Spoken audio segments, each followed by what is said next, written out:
కృపాసత్య సంపూర్ణుడు ఆయనలో పరిపూర్ణమైనటువంటి కృప ఉన్నది. ఆ కృప సత్యాన్ని పక్కన పెట్టదు.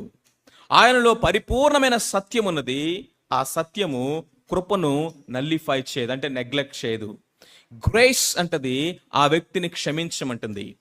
కృప ఏమంటదంటే అతన్ని అనుగ్రహం ఇవ్వమంటుంది, ఇంకొక ఛాన్స్ ఇవ్వమంటది, క్షమించమంటది, అతని పట్ల దయను జాలిని కనపరచమని ఆ ఫేవర్ని, unmerited ఫేవర్ని చూపించమంటది.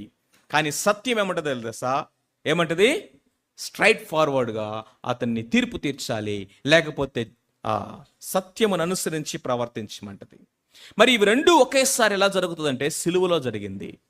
Cross is a place where grace and truth meet each other.